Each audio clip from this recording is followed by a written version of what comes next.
It's going to be crazy. Okay, so before we started, recording and got this all mapped out live, we were discussing Maverick and how the definition of like free spirit, 0 F's to ever give. And I was like, he's like Donnie Thornberry from the Wild Thornberries. Got to talking about that. All right. Did you know that Eliza Thornberry, the redhead, the main character, uh-huh.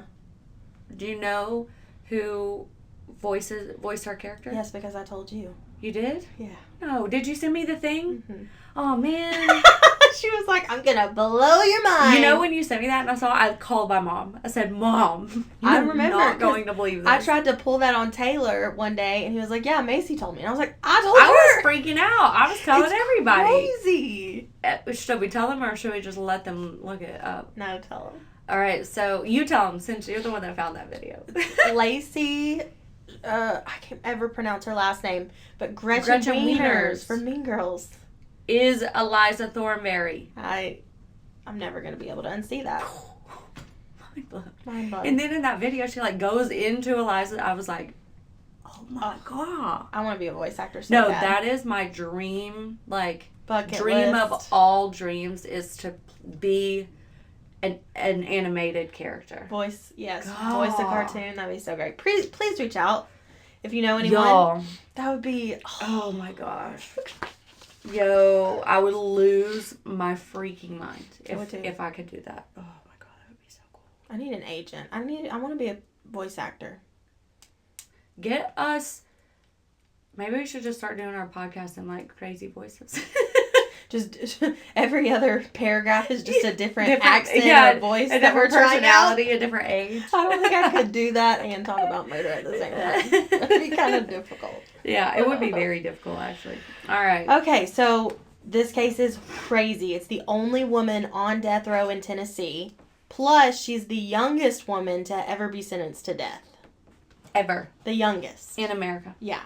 It's crazy. I cannot believe we haven't done this case. So, Christa Gail Pike, youngest woman in United States history to be sentenced to death. She was sent to death row at the Debra K. Johnson Rehabilitation Center located in Nashville in 1995 at the age of 18. Christa lured 19-year-old classmate Collen Slemmer into the woods outside of Job Corp in Knoxville, Tennessee. She brutalized Collen for more than a half hour before her death. The coroner found 300 stab wounds, including a pentagram carved into her chest. Ultimately, though, Collen was killed by a concrete block to the head, crushing her skull. After the beating, Christa bent down and took a piece of bloody skull as a souvenir. She proceeded to show it off and bragged about what she had done. This is the horrific death of Collen Slemmer. Y'all, here we go. This is crazy. So, Collen Ann Slemmer was born and raised in Florida. Man, there's a lot of murder in Florida, too. Growing up with her sister, she loved to play outside. She loved roller skating, and she loved helping with her community's Special Olympics.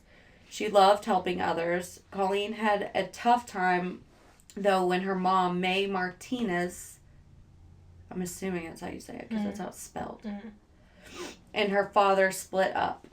So even though her parents had split, she and her sister, they settled into life with their mom and her husband, and then their dad and his wife. When she graduated from high school, she decided that she wanted to go to Job Corp in Knoxville. Florida didn't have a Job Corp program, and Collen was excited about the new opportunity. So at 18 years old, she packed up, left Florida, and went to Knoxville, Tennessee, and that was on Halloween, October 31st of 1994. Do you know what Job Corp is? Yes, and we'll explain it a little more. It's kind of like a trade school, or what would be a trade school now. Yeah. And there's no longer Job Corp. There's not one there. No. Yeah. No. So let's talk a little bit more about Christa. Christa Pike had a much different upbringing. She was born on March 10th, 1976, to parents Carissa Hansen and Emil Glenn Pike. She was born in West Virginia. Her parents had a very I wrote this and I knew. Tumultuous.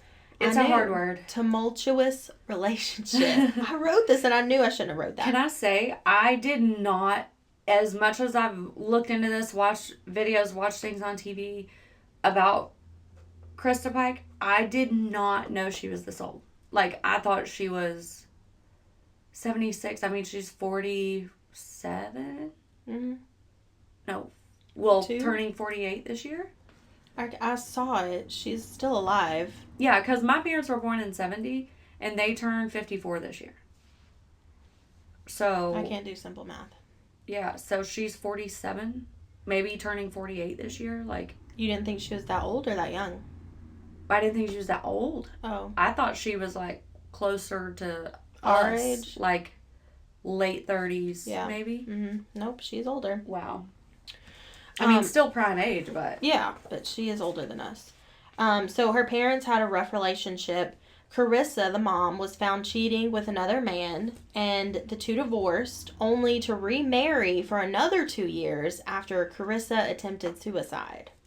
So it was kind of like they needed to stay together so Carissa could have some support. Her parents were kind of negligent from what I've read. Mm-hmm. The family would often find baby Christa crawling around a dirty house with dog poop everywhere, not a lot of food in the house, but plenty of alcohol and empty bottles. As a toddler, Christa started having seizures, and her parents continued to live that party life. So they kind of just left it up to her paternal grandmother, so her dad's mom. She loved her grandma and believed that her grandma was the only one who ever loved her. But unfortunately, 10 years, she was with her grandmother for 10 years. She's 12 years old, is turning out to be a very sweet and intelligent child, really blossoming over this decade. But unfortunately, in 1988, her grandmother passed away, and that's when Christa made her first suicide attempt. She was only 12 years old, and she never received support after for her mental health, which is very important if that ever happens. Yeah, and I think it's also important to note that even in today's world, and honestly, probably even more so in today's world, mental health for children. Mental health for children, for kids, for teenagers, for our youth, for guys, everybody, but like did you know suicide is the number one death in kids? The number one cause of death in kids? Mm-hmm. That's so sad. Especially like preteen, young teen. That is so 12, 13. So sad. Yes. So mental health matters. Yes, for every single thing with a beating heart. Mm-hmm. Okay. Don't get me started. So Christa then began to bounce between her mom's house and her dad's house with their new partners. She didn't do the transition well at all. Her parents were still in the lifestyle, the negligence, doing whatever they wanted when they wanted. Her mother had several boyfriends, one of which actually punched Christa in the face when she was a teenager. Christa claimed to have been sexually assaulted by someone during her teen years as well. Some of her family doubt that any of that occurred, claiming that she is a pathological liar. While staying with her father and his new family, Christa was accused of sexually assaulting her half-sister.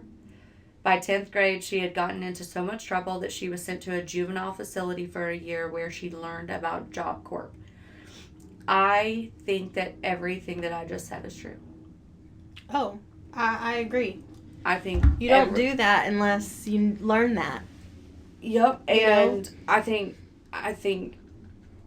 there was more than this, and I think she was probably out doing more as well. Yeah. I think all of that is. I just wanted to include the different side of it, Mm-hmm. I want all sides to be heard, but also usually side with the victim. And sometimes the victim is the perpetrator. That's very accurate. Mm-hmm. It is very accurate and solid. Yeah. I also do, in this instance, it does seem like her being sent to a juvenile facility was maybe the proper decision at the time. A positive move. I wish they did more with mental health work, and I'm sure maybe in today's world they do. Mm-hmm.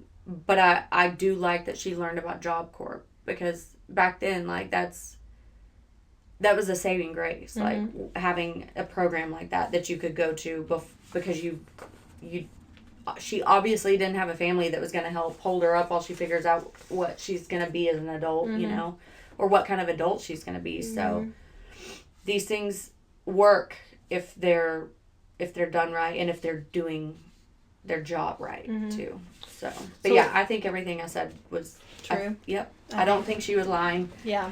She could have been a pathological liar, but I still think she went through a lot of things. Yes, she did.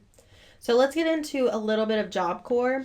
Job Corps was a government-funded program to help low-income or at-risk youth by offering vocational training or career skills. Job Corps is now closed, but it was a trade school in Knoxville. Christa enrolled the fall of 1994. She was a petite girl, and her voice is described as like young or childlike. To this day. Yes. Soft red hair. Just looked like a meek-mannered, sweet little girl, right? She drew the attention of everyone and was really good at making new friends, including Kim Ilolo. If you watch any of the... Iliolo. Kim and Shadola Peterson. She was also catching the eye of a new student, Daryl Ship, who Kim had known before he had entered Job Corps. A few months into their training, Collen Slemmer joined the program. Now, Collen and Daryl may have had a thing for each other at some point, and that made Christa very upset, insanely possessive, and angry. She began being harassed by the group. Collen did, even telling her mother about it. Yeah, so you've got Christa, Kim, Shadola, and Daryl. I think Daryl and her were like fancying each other, but he was still a part of that group, and they were just kind of... She was the target of all their hatefulness. Yeah. So, I wanted to mention something because Job Corps is no longer... There's this new program, I just heard about it on the radio at Chat State, and it's kind of like this to help low-income families or students get trade educations. So just look it up, because there are resources, even though Job Corps is no longer. Definitely. So on Saturday, January 12th, 1995, Colleen would be lured to her death. After a day in the courtyard hanging out, laughing, and trash talking, Kim remembers Christa making an odd comment. Doing what normal friends do, they were sitting around talking about people they liked and talking about people they didn't like. Colleen's name was brought up, and Christa said, "I'm going to kill her." Kim brushed it off, telling her to leave her alone. Christa smiled at her and winked. Later that evening, Christa invited Kim to walk down to Tyson Park so that they could all smoke weed. And when Kim asked who they all were, Christa responded with, "To Daryl, Shadola, and Colleen." So Christa's like, "Hey, you want to come to the park with all of us?" And Kim's like, "Who's us?"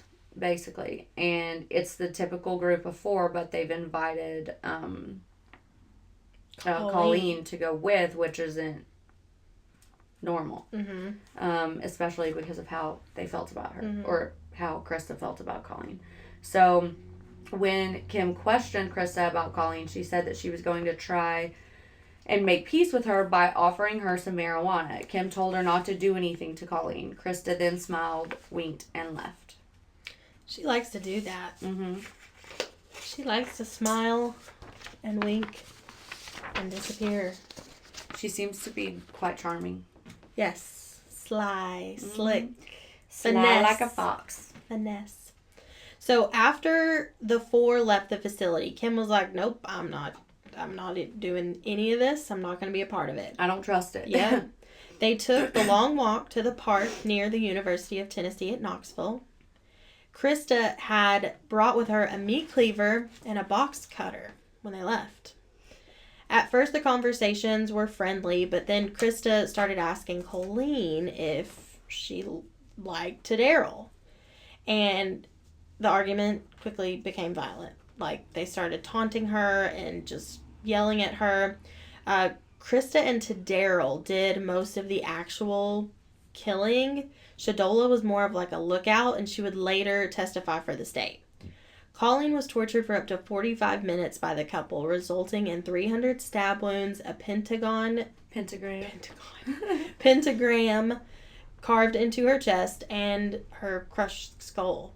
The group then stopped at a gas station to clean up and wash off the blood, especially off of the piece of skull that they had taken. Christa immediately went to her friend Kim and confessed the whole thing. Christa spoke with excitement in her voice. She was proud of the piece of skull that she had pulled out of the pocket of her black leather jacket. She explained between hitting Colleen on the head, she would ask her if she knew who was doing this to her, and when Colleen would gurgle yes, she would continue beating. Kim recalls listening to this story horrified, but watching Christa sing and dance around excited about this. Before Christa left, she said to Kim, "If you ever tell anyone, I'll kill you too." She smiled at Kim, she winked at Kim, and she skipped out of Kim's room. This is gnarly. I shouldn't say that. But the shoe fits Cinderella. The next morning on January 13th, Colleen's body was found. She was quickly identified and police went to Job Corp to investigate. The director looked up the sign-out sheet and realized that Colleen had left at the same time as 3 other students, but she never returned. The police quickly questioned Christa, Daryl, and Shadola, and they all confessed. So interesting. They're kids. They're all in their teens. Christa's interview with the police was like she was bragging about it. She claims that she and Daryl are into satanic rituals, and that was the reason for keeping the piece of skull and carving the pentagram into Colleen's chest. Sick. So at Job Corp, it's like a place that you stay. There's rooms and stuff, and you have to sign in and out. Mm-hmm. And so it was so easy to figure out, okay, she left this time. Who left with her, near her? Yeah. How long was she gone? Or, did she come back and then leave again? Yeah. And then who came back? It just... They're teenagers, so, what? Of course. Oh, my God. They're going to get caught. They're stupid teenagers. So, on January 12th, which sounds familiar, right? This was 2 years to the day of the murder. Christa Pike was sentenced to death by electrocution. Daryl Shipp was sentenced to life with the possibility of parole after 25 years, and I did the math on this and figured it out. The Tennessee Department of Corrections currently lists the parole eligibility date for Daryl as December 8th, 2026. Shadola Peterson received probation because she turned informant for the state against Christa and Daryl. Christa is still on death row to this day. Her life in prison has been filled with quite a bit of crime. Even from the inside. Yeah, so on August 24th, 2001, Christa and a fellow inmate, Natasha Cornett, attacked inmate Patricia Jones, nearly strangling her to death with a shoelace.